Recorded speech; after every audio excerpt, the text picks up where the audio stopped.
प्यारे भक्तों, आज शनिवार का दिन सूर्य पुत्र कर्म फलदाता यानी न्याय देवता शनिदेव जी महाराज का दिन माना गया है। आज हम आपको शनिदेव महाराज का महामंत्र सुनाने वाले हैं, जिससे शनिदेव महाराज को बहुत जल्दी प्रसन्न किया जा सकता है। जो भी भक्त शनिदेव जी के इस महामंत्र का प्रतिदिन जाप या श्रवण करता है, उसके ऊपर शनिदेव महाराज की कृपा हमेशा बनी रहती है। ऐसा माना जाता है कि अगर आप जीवन में सुख शांति समृद्धि चाहते हैं तो शनिवार के दिन शनिदेव की पूजा अवश्य करनी चाहिए, क्योंकि शनिदेव महाराज ही ऐसे देवता हैं जो रंक को राजा पल भर में बना सकते हैं, आपकी गरीबी निर्धनता को क्षण भर में दूर कर सकते हैं। प्यारे भक्तों, अगर आप अपने जीवन से बहुत ज़्यादा परेशान हो चुके हैं, हर जगह निराशा ही हाथ लग रही है, गरीबी में जीवन कट रहा है, नौकरी नहीं मिल रही है, व्यापार में लाभ नहीं हो रहा है, ग्राहकों की कमी हो गई है, व्यर्थ की भागदौड़ बनी रहती है, बिना वजह के खर्च से परेशान रहते हैं, परिवार का कोई ना कोई सदस्य बीमार बना रहता है, कोर्ट कचहरी के मामलों में विजय नहीं मिल रही है, शादी विवाह में बाधा उत्पन्न हो रही है, कर्ज बढ़ता जा रहा है, किसी भी कार्य में सफलता नहीं मिल रही है, धन की कमी से परेशान रहते हैं, घर में कलह बनी रहती है, तो आज से ही शनिदेव जी महाराज के इस महामंत्र का प्रतिदिन 108 बार जाप या श्रवण प्रारंभ कर देना। इस शनि महामंत्र से शनि की ढैया व 7.5 का प्रभाव भी समाप्त हो जाता है। जीवन में अपार सफलता के योग बनते हैं, जीवन खुशियों से भर जाता है। शनिदेव जी आपका भंडार हमेशा भरा रखते हैं, आप जहां भी हाथ लगाएंगे वहां लोहा भी सोना बन जाएगा, यानी सफलता आपके कदम चूमेगी। प्यारे भक्तों, शनिदेव महाराज का यह महामंत्र इतना शक्तिशाली है, इसे घर या दुकान में चलाकर रख देने मात्र से ही सकारात्मक ऊर्जा का संचार होता है। नकारात्मक ऊर्जा घर दुकान से बाहर हो जाती है, जिससे आपके घर परिवार में सुख और शांति साथ ही समृद्धि बनी रहती है। प्यारे भक्तों, आइए शनिदेव जी महाराज के इस महामंत्र को कम से कम 108 बार सुन लेते हैं। लेकिन उससे पहले शनिदेव महाराज के सभी भक्तों से एक छोटा सा निवेदन है, वीडियो पसंद आए तो दिल से एक लाइक करिएगा, और इसी तरह के कल्याणकारी वीडियो आगे भी देखने के लिए हमारे चैनल सिद्ध मंत्र को सब्सक्राइब करके कमेंट में जय शनिदेव महाराज जरूर लिखें। प्यारे भक्तों, मंत्र इस प्रकार है। ओम नीलांजन समाभासम रविपुत्रम यमाग्रजम छायामार्तंड संभूतम तम नमामि शनैश्चरम्। ओम नीलांजन समाभासम रविपुत्रम यमाग्रजम छायामार्तंड संभूतम तम नमामि शनैश्चरम्। ओम नीलांजन समाभासम रविपुत्रम यमाग्रजम छायामार्तंड संभूतम तम नमामि शनैश्चरम्। ओम नीलांजन समाभासम रविपुत्रम यमाग्रजम छायामार्तंड संभूतम तम नमामि शनैश्चरम्। ओम नीलांजन समाभासम रविपुत्रम यमाग्रजम छायामार्तंड संभूतम तम नमामि शनैश्चरम्। ओम नीलांजन समाभासम रविपुत्रम यमाग्रजम छायामार्तंड संभूतम तम नमामि शनैश्चरम्। ओम नीलांजन समाभासम रविपुत्रम यमाग्रजम छायामार्तंड संभूतम तम नमामि शनैश्चरम्। ओम नीलांजन समाभासम रविपुत्रम यमाग्रजम छायामार्तंड संभूतम तम नमामि शनैश्चरम्। ओम नीलांजन समाभासम रविपुत्रम यमाग्रजम छायामार्तंड संभूतम तम नमामि शनैश्चरम्। ओम नीलांजन समाभासम रविपुत्रम यमाग्रजम छायामार्तंड संभूतम तम नमामि शनैश्चरम्। ओम नीलांजन समाभासम रविपुत्रम यमाग्रजम छायामार्तंड संभूतम तम नमामि शनैश्चरम्। ओम नीलांजन समाभासम रविपुत्रम यमाग्रजम छायामार्तंड संभूतम तम नमामि शनैश्चरम्। ओम नीलांजन समाभासम रविपुत्रम यमाग्रजम छायामार्तण्डसम्भूतं तं नमामि शनैश्चरम्। ॐ नीलाञ्जनसमाभासं रविपुत्रं यमाग्रजं छायामार्तण्डसम्भूतं तं नमामि शनैश्चरम्। ॐ नीलाञ्जनसमाभासं रविपुत्रं यमाग्रजं छायामार्तण्डसम्भूतं तं नमामि शनैश्चरम्। ॐ नीलाञ्जनसमाभासं रविपुत्रं यमाग्रजं छायामार्तण्डसम्भूतं तं नमामि शनैश्चरम्। ॐ नीलाञ्जनसमाभासं रविपुत्रं यमाग्रजं छायामार्तण्डसम्भूतं तं नमामि शनैश्चरम्। ॐ नीलाञ्जनसमाभासं रविपुत्रं यमाग्रजं छायामार्तण्डसम्भूतं तं नमामि शनैश्चरम्। ॐ नीलाञ्जनसमाभासं रविपुत्रं यमाग्रजं छायामार्तण्डसम्भूतं तं नमामि शनैश्चरम्। ॐ नीलाञ्जनसमाभासं रविपुत्रं यमाग्रजं छायामार्तण्डसम्भूतं तं नमामि शनैश्चरम्। ॐ नीलाञ्जनसमाभासं रविपुत्रं यमाग्रजं छायामार्तण्डसम्भूतं तं नमामि शनैश्चरम्। ॐ नीलाञ्जनसमाभासं रविपुत्रं यमाग्रजं छायामार्तण्डसम्भूतं तं नमामि शनैश्चरम्। ॐ नीलाञ्जनसमाभासं रविपुत्रं यमाग्रजं छायामार्तण्डसम्भूतं तं नमामि शनैश्चरम्। ॐ नीलाञ्जनसमाभासं रविपुत्रं यमाग्रजं छायामार्तण्डसम्भूतं तं नमामि शनैश्चरम्। ॐ नीलाञ्जनसमाभासं रविपुत्रं यमाग्रजं छायामार्तण्डसम्भूतं तं नमामि शनैश्चरम्। ॐ नीलाञ्जनसमाभासं रविपुत्रं यमाग्रजं छायामार्तण्डसम्भूतं तं नमामि शनैश्चरम्। ॐ नीलाञ्जनसमाभासं रविपुत्रं यमाग्रजं छायामार्तण्डसम्भूतं तं नमामि शनैश्चरम्। ॐ नीलाञ्जनसमाभासं रविपुत्रं यमाग्रजं छायामार्तण्डसम्भूतं तं नमामि शनैश्चरम्। ॐ नीलाञ्जनसमाभासं रविपुत्रं यमाग्रजं छायामार्तण्डसम्भूतं तं नमामि शनैश्चरम्। ॐ नीलाञ्जनसमाभासं रविपुत्रं यमाग्रजं छायामार्तण्डसम्भूतं तं नमामि शनैश्चरम्। ॐ नीलाञ्जनसमाभासं रविपुत्रं यमाग्रजं छायामार्तण्डसम्भूतं तं नमामि शनैश्चरम्। ॐ नीलाञ्जनसमाभासं रविपुत्रं यमाग्रजं छायामार्तण्डसम्भूतं तं नमामि शनैश्चरम्। ॐ नीलाञ्जनसमाभासं रविपुत्रं यमाग्रजं छायामार्तण्डसम्भूतं तं नमामि शनैश्चरम्। ॐ नीलाञ्जनसमाभासं रविपुत्रं यमाग्रजं छायामार्तण्डसम्भूतं तं नमामि शनैश्चरम्।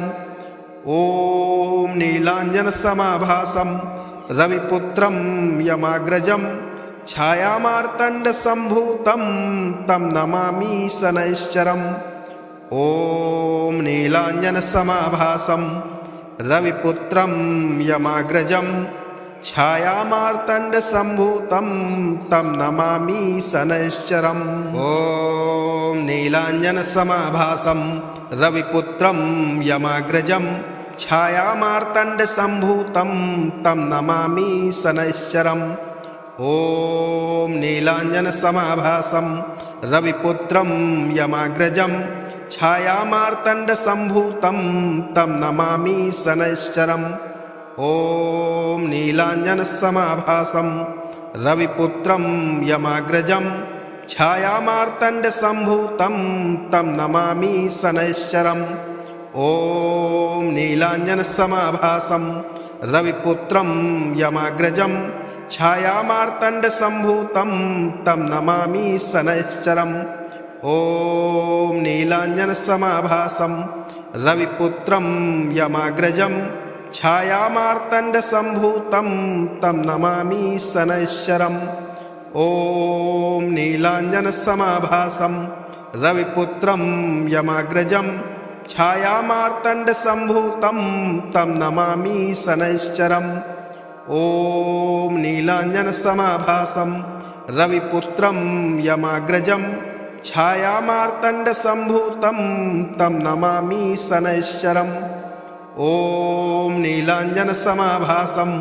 रविपुत्रं यमाग्रजं छायामार्तण्डसम्भूतं तं नमामि शनैश्चरम् ॐ नीलाञ्जनसमाभासं रविपुत्रं यमाग्रजं छायामार्तण्डसम्भूतं तं नमामि शनैश्चरम् ॐ नीलाञ्जनसमाभासं रविपुत्रं यमाग्रजं छायामार्तण्डसम्भूतं तं नमामि शनैश्चरम् ॐ नीलाञ्जनसमाभासं रविपुत्रं यमाग्रजं छायामार्तण्डसम्भूतं तं नमामि शनैश्चरम् ॐ नीलाञ्जनसमाभासं रविपुत्रं यमाग्रजं छायामार्तण्डसम्भूतं तं नमामि शनैश्चरम् ॐ नीलाञ्जनसमाभासं रविपुत्रं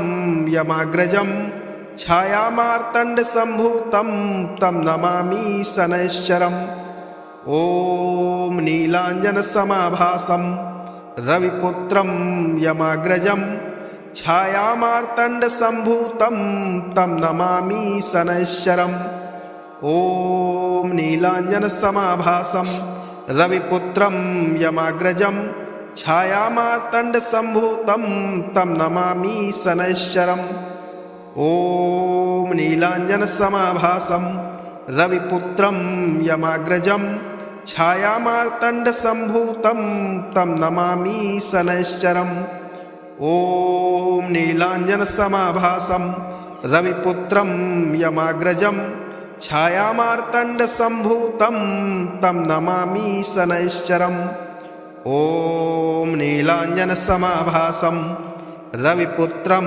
यमाग्रजं छायामार्तण्डसम्भूतं तं नमामि शनैश्चरम् ॐ नीलाञ्जनसमाभासं रविपुत्रं यमाग्रजं छायामार्तण्डसम्भूतं तं नमामि शनैश्चरम् ॐ नीलाञ्जनसमाभासं रविपुत्रं यमाग्रजं छायामार्तण्डसम्भूतं तं नमामि शनैश्चरम् ॐ नीलाञ्जनसमाभासं रविपुत्रं यमाग्रजं छायामार्तण्डसम्भूतं तं नमामि शनैश्चरम् ॐ नीलाञ्जनसमाभासं रविपुत्रं यमाग्रजं छायामार्तण्डसम्भूतं तं नमामि शनैश्चरम् ॐ नीलाञ्जनसमाभासं रविपुत्रं यमाग्रजं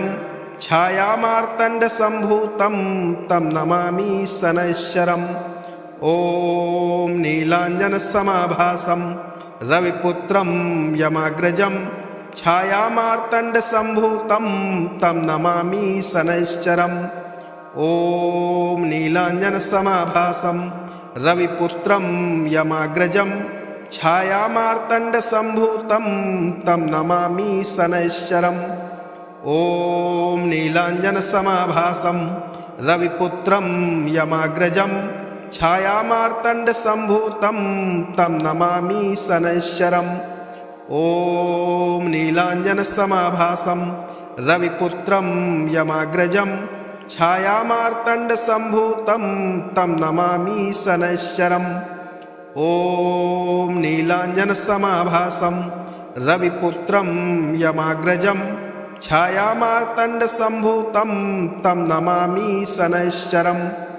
ॐ नीलाञ्जनसमाभासं रविपुत्रं यमाग्रजं छायामार्तण्डसम्भूतं तं नमामि शनैश्चरम्।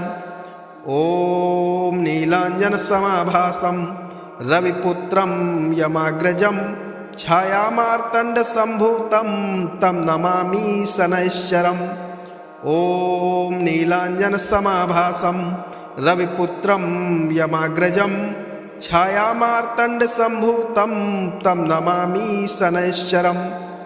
ॐ नीलाञ्जनसमाभासं रविपुत्रं यमाग्रजं छायामार्तण्डसम्भूतं तं नमामि शनैश्चरम्। ॐ नीलाञ्जनसमाभासं रविपुत्रं यमाग्रजं छायामार्तण्डसम्भूतं तं नमामि शनैश्चरम्। ॐ नीलाञ्जनसमाभासं रविपुत्रं यमाग्रजं छायामार्तण्डसम्भूतं तं नमामि शनैश्चरम्।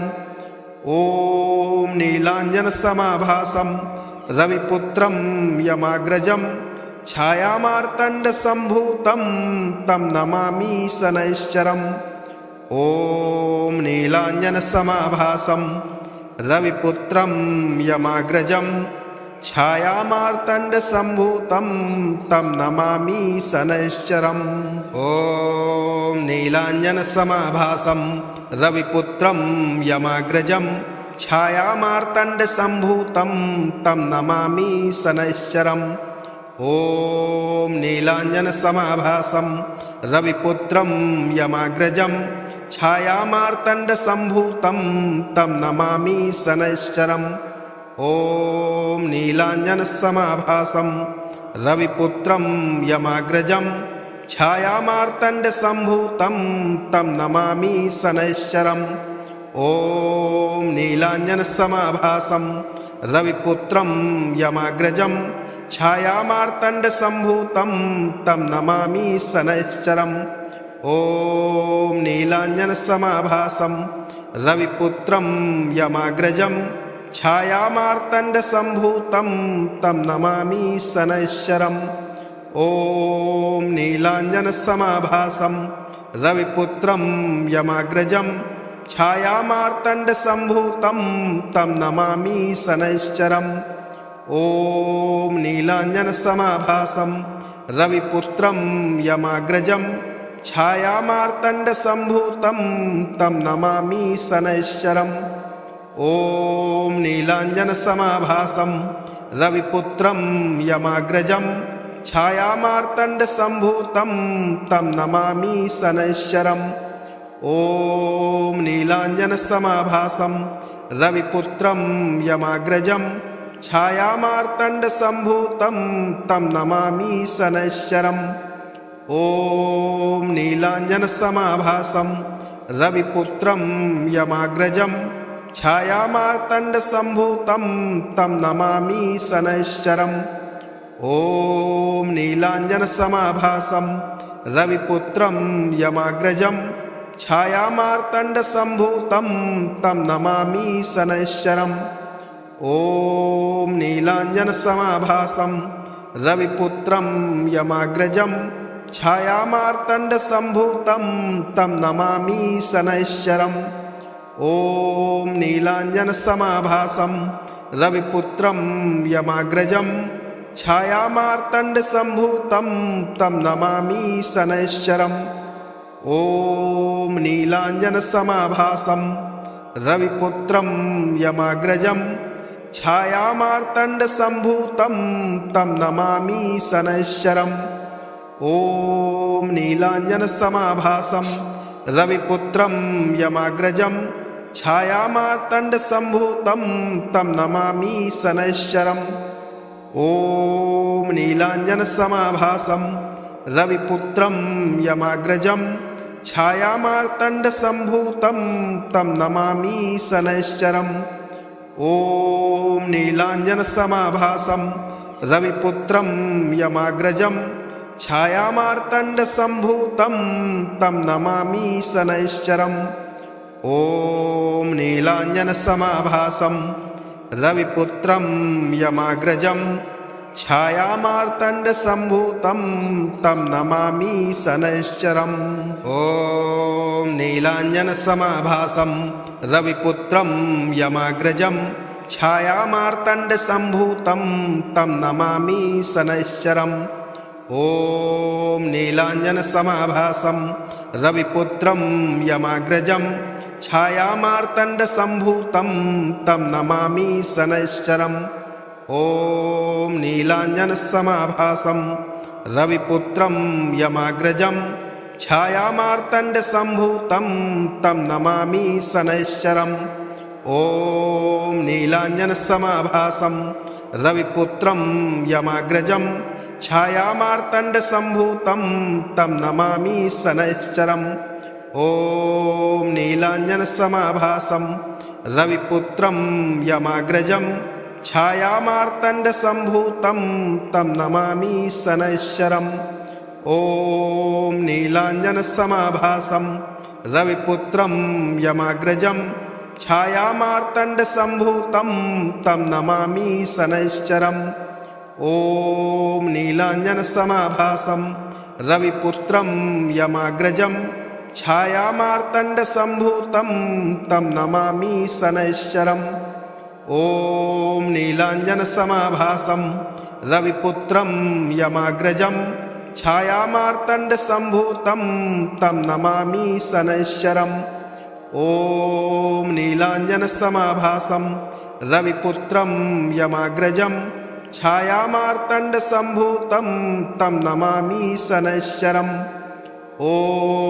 नीलाञ्जनसमाभासं रविपुत्रं यमाग्रजं छायामार्तण्डसम्भूतं तं नमामि शनैश्चरम् ॐ नीलाञ्जनसमाभासं रविपुत्रं यमाग्रजं छायामार्तण्डसम्भूतं तं नमामि शनैश्चरम् ॐ नीलाञ्जनसमाभासं रविपुत्रं यमाग्रजं छायामार्तण्डसम्भूतं तं नमामि शनैश्चरम् ॐ नीलाञ्जनसमाभासं रविपुत्रं यमाग्रजं छायामार्तण्डसम्भूतं तं नमामि शनैश्चरम् ॐ नीलाञ्जनसमाभासं रविपुत्रं यमाग्रजं छायामार्तण्डसम्भूतं तं नमामि शनैश्चरम् ॐ